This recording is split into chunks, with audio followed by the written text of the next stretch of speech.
Tim Johnston is the author of the novels Distant Suns, Descent, The Current, the award-winning story collection Irish Girl, and the young adult novel Never So Green. A carpenter for most of his adult life, he has also taught creative writing at the George Washington University and the University of Memphis. He is the recipient of the 2015 Iowa Author Award and currently lives in Iowa City, Iowa. Welcome to the first 50 pages, Tim. Happy to be here. Thank you for having me. So it is pretty exciting to get to chat with an author born and raised in Iowa. As a fellow Iowa-raised kid, I can identify with the drive to get out and see the world. And in reading some of the side dishes writings on your website, and I love that name, by the way, I was so intrigued just to kind of keep going and going into all those little projects, not little, but those projects that you've done. And you've had some really cool opportunities and experiences outside of the state of Iowa. But let's talk for a second about the path that brought you to a writing career, and then what brings you back to Iowa. The writing path began in Iowa. I was born and raised here, and grew up, vaguely aware of the Iowa Writers Workshop that is here. You may have heard of that. Yeah, a little bit renowned. But didn't really, as far as I knew, is where people went and built furniture. Sounded like a workshop. So I didn't know much about it. I wasn't really driven to write as a kid, except that I was into comic books and I was into drawing. And my best friend and I, he was a drawer also. We created our own comic book series, with our own kind of lineup of heroes and villains and bad guys. And after we'd drawn a comic book, I'd take it to my father's office, and he was a lawyer, law office, and make copies and take it home, put it under the Singer sewing machine and sew up the spines. They were pretty thin. Wow. So, and then we would take it and sell it for 25 cents to our friends at school who were gullible enough to give us a quarter. So that was kind of my introduction to kind of creating story, I guess. I was inspired by the comic books I was reading and the stories I was reading, the books that I was reading as a kid. I was a pretty avid reader. But at some point along the line, as I was working on comic books, I noticed that the written parts were getting longer than the image parts. So I think the second part of your question was what drew me back. Yeah, what brings you back?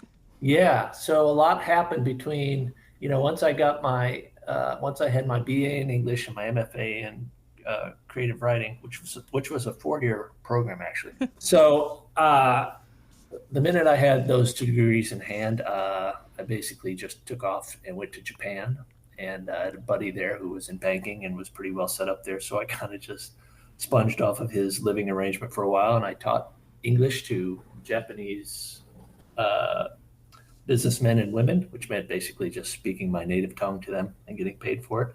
Yeah. Pretty nice deal. Eventually ended up back in Iowa, and I fell into carpentry because my father was remodeling a house. But one of the things that I love about this kind of story is, and we were kind of chatting about this, is that you can have a career as a writer, and still, it doesn't happen like blockbuster success. I think this idea that, once you've published a book, you're a blockbuster hit and everybody, there's still life to be lived, right? There's still a path of life, things to do. Like you said, you're making a living and still writing and making Mm-hmm. And until you then, eventually you do have the success, right? But I think it is an interesting story because that is life. Yeah. Well, if you want to be a writer, it's pretty much a requirement that you've got to figure out a way to make a living. Because for a very long time, and maybe ever, writing is not likely to pay for it. And that's why a lot of writers go into teaching. And I just didn't really want to do that right out of graduate school. I just didn't want to, because you end up teaching a lot of introduction to writing rhetoric kind of courses, and it's tough. It's really it's a lot of work. And I did it as a grad student, so I knew what that was about. And I just found that doing something like carpentry was not only gave me more time to write, but it freed up my brain space, in a way that teaching and reading and working on other people's writing did not. But what got me back here most recently was the success you're talking about. My novel Descent came out in 2015, and it did pretty well. It was a New York Times bestseller for a hot little while, very little while, but it it did well enough that it gave me a little financial space. And I've been teaching at the University of Memphis, and I took a year off to fulfill a contract for a new book. So I had that contract financing, and I had the financing that came in from Descent. And so that's when I came back to Iowa City in 2016 and rented a little house here and began to write the next novel. And it was just a sabbatical. I was just going to stay here for a year. And after about 6 months, I realized I really kind of like this life, just sitting in my little house in Iowa City and writing. And so I did go back to Memphis to finish up, the thesis I was working on there with my students. But that was it. And then I came back and settled into this little house, rented it for a while, around post-COVID. It came up for sale and I bought it, and here I sit 9 years later after moving in here.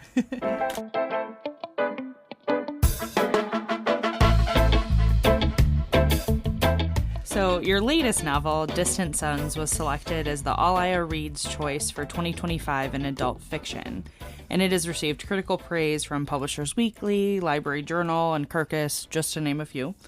For those listeners who haven't read Distant Sons yet, can you tell us a little bit about this story? I can. It's fairly fresh in my brain. It is the story of a small town in Wisconsin that is haunted by a tragedy that is 40 years old, when three small boys went missing in the middle 1970s. One boy per year for 3 summers running. And then nothing, no more missing boys, and no resolution to that mystery. So the town has been haunted all this while. Now we're in kind of the present day, or more or less present era anyway. And these 2 young men, who I'll talk about more in a second, arrive in town at about the same time. They don't know each other, but they meet by chance, and their meeting and their presence in town sort of rekindles the mystery of those 3 small boys, and they sort of happen into the complexities of that story and how it still affects the citizens of the town. So, and they get into their own brand of trouble here in town. And so the story must sort of find its way toward resolving not only the present day trouble that they get into as a couple of they're good people, they're carpenters, and, so obviously they're good people. But they land themselves in a certain amount of trouble, just sort of by happenstance. And so that trouble must be resolved. And it also, we end up learning a lot more about those 3 missing boys, and it all sort of comes together in the end, hopefully, and resolves all the readers' burning questions. A database that we use as librarians, as EBSCO host designates, called Novelist. Mm-hmm. And Novelist puts Distant Sons in the crime fiction genre, but I think it's also safe to call it a literary thriller. Mm-hmm. And I'm going to quote Kirkus reviews, and you have to pardon the cheap pun, because I think they really nailed it for this book, right? Kirkus said, a slow burn novel that quietly elevates the fragile codes of honorable men. So can we chat for a minute about how a story evolves for you in the writing process? Are you drawn to writing literary thrillers? Well, no. I've kind of evolved into it, um, not by accident, but without really trying to do so. All my training and all my ambition was for literary writing. But something happened after I got out of school and I was on my own and I was working on stories. And I began, and you'll see this, or I would see it, and other people would notice it in the stories that eventually became the collection Irish Girl, is that there were, things were getting a little more dangerous and serious and with higher stakes in those stories. They weren't always figured out, but a lot of, people started going missing and there was tragedy. And I think at some point I wanted to write stories that had more danger in them or something that made it more, that just raised the stakes for the characters. I was still writing about characters, and that's, I think, what really makes the literary difference is you're really kind of exploring character and Yeah. mind and heart of people. But I was exploring how their characters responded to um, violence and random acts of misfortune. And so I always still thought of myself as a literary writer, and I was just writing the best novel I could, but I also was putting in uh, elements that I thought sort of raised the stakes on my characters and made their decisions and their consequences more, what do you call it, salient. And that is one of the things that I was impressed with about Distant Sons. There is suspense in the story. It is the slow burn suspense, right? But I was still... Not a term I'm fond of, by the way. Oh, really? No, I was just saying that I appreciate that because I struggle when the tension is too high and I have to flip pages too fast and I can't settle in and enjoy the story. So this was a kind of story that I really lean into and like. And part of the reason is the way you crafted the book in a way that you really ask the reader to think, feel, and engage with deeper layers of the narrative. There are so many interesting discussion points throughout the book, so many layers in the characters, and their struggles with past trauma. And I think I could talk to you all day about just the ideas of masculinity that go through the book. Some moments are really quite heartbreaking and some moments are just maddening. You don't hold back in a lot of ways in the story. And one of my favorite questions I think that comes up, I'm just going to share with you. But it was when Mr. Givens asked in the book, and he's kind of having a conversation in his head with himself, but I'd like to think he's also having a conversation with his wife in that moment. Is a man good if he isn't bad? When I read that, I just wanted to pause and like kind of sit with that for a while, because there was a lot of elements in that story that kind of brought us back to that question.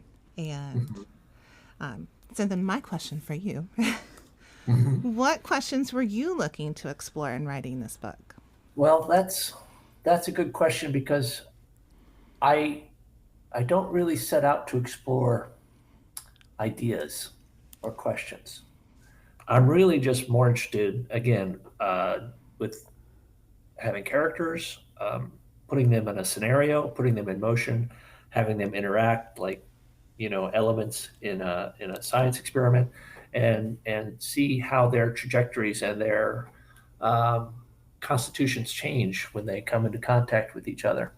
And I'm really, as much as I'm able to, I'm just trying to follow. I'm just trying to follow the natural course of things once they've been set in motion, according to who I understand these characters to be. And that isn't to say that I don't think about those things. Eventually, I do. As the novel goes on, I begin to see that I'm actually returning to certain ideas. Like there's a idea of shame in the novel that goes through a lot of the characters, and so I go back when I'm revising and I think, well, this is an area that could be, that I think sort of writing about that, but I haven't really been very clear or explored it to its its fullest in that moment. I always used to tell and this is a quote I stole from Ron Carlson, the great short story writer who wrote a book called Ron Carlson Writes a Story. But I used to tell my students what he would say is that just keep writing, stay in the seat, stay in the room. He would say, and you can be smart later. So I get smarter as I go on, and can start to sort of work out those ideas you're talking about masculinity and shame and redemption and all those kinds of things. But I'm not really thinking about them in the process. If I am, then I'm probably not writing really honestly or truly.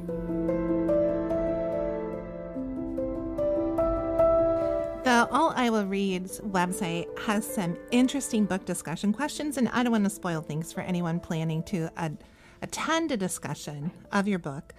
But what is it like for you to have people discussing your book now on a larger scale?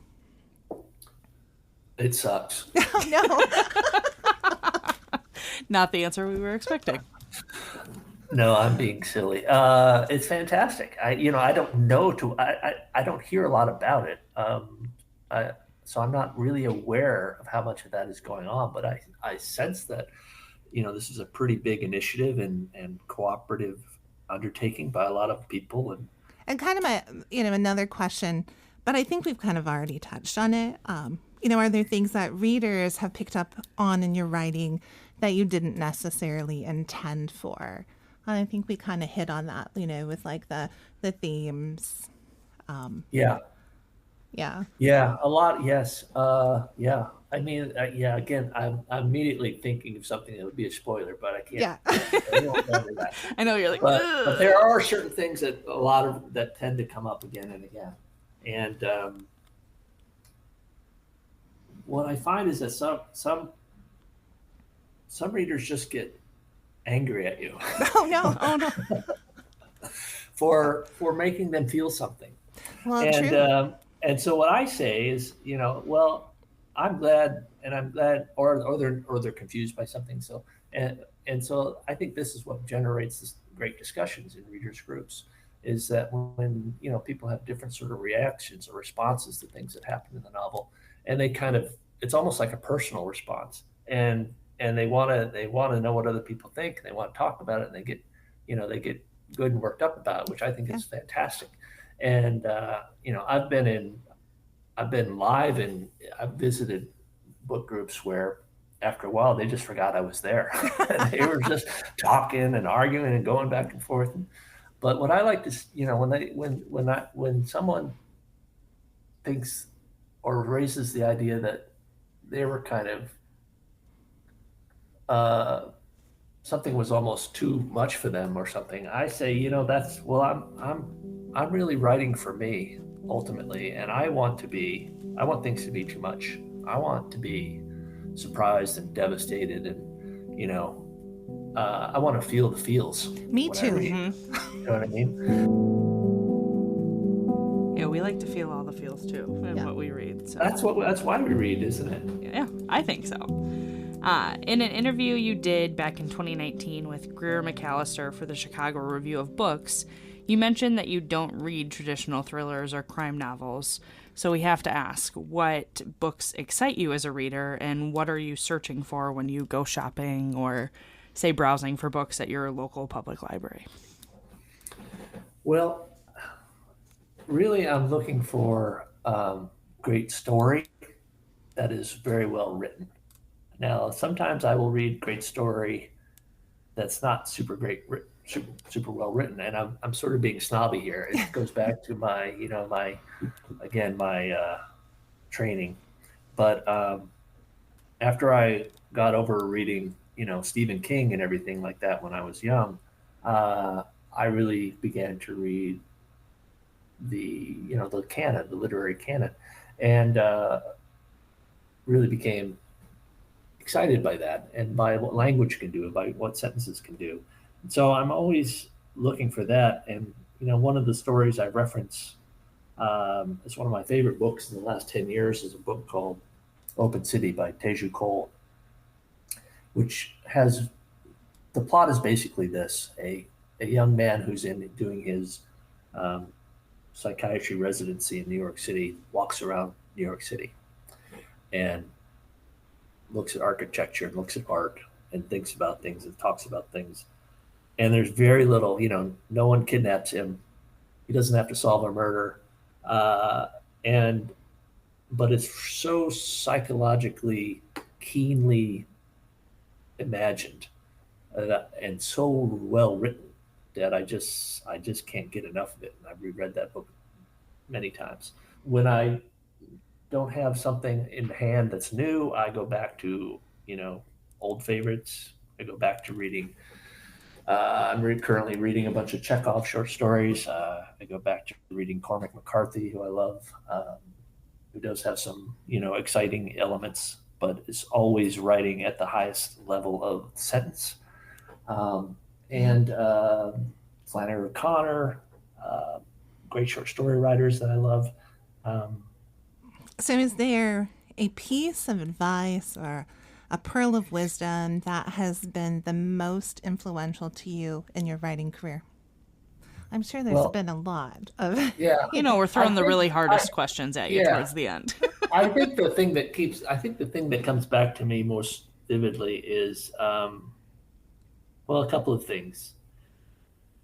A lot of writing books and teaching courses will talk about trying to, you've got to find your own voice. And I think that's true, but I think trying to find it is a bad way of going about it. I think you just need to write whatever it is and however you want to write in the moment. And over time, that voice will find you. And I think you could read any one of my novels or short stories and you would say, well, I think that's a Tim Johnston. If you've read enough of me, you would say I think that's a Tim Johnston piece of writing. But you might not know why. And I wouldn't know why. But you would recognize it. And as I recognize when I'm reading, some of the writers that I love. But how I got there is anybody's guess, but probably a lot of it was, influenced by the writers that I loved. And I was probably, doing some imitative writing, trying to write up to that level and failing, most likely. But eventually I settled into what you might call my own voice. And so I don't think you should try and force something like that. I think you should just write, follow what interests you, what you love, and eventually the voice will find you. That's one thing. And along those same lines, I also think you should write what you want to read. Yeah. If you love to read Harry Potter, then you shouldn't try to write James Joyce. Yeah. You should try and write Harry Potter. I wanted to write novels and short stories that I would have liked to read, and I think some of my younger reading self influenced that. I think eventually the boy who loved to read scary stories and Stephen King eventually let those things come back into his writing to some degree. Well, thank you so much for a fantastic discussion today, Tim. We really enjoyed this, and we know readers are going to enjoy Distant Sons, and we hope that they'll find those book discussion groups. Me too. Thank you very much. I enjoyed it. And we're just going to give a little shout out to the All Iowa Reads. For those listeners who may not know, the All Iowa Reads was established in 2003 to foster a sense of unity through reading. Iowans are encouraged to come together in their communities to read and talk about a single book title in the same calendar year. So libraries, book clubs, schools, and other local organizations are sponsoring discussions of this year. It is Distant Sons by Tim Johnston. So be sure to check your local libraries and communities for upcoming All Iowa Reads events.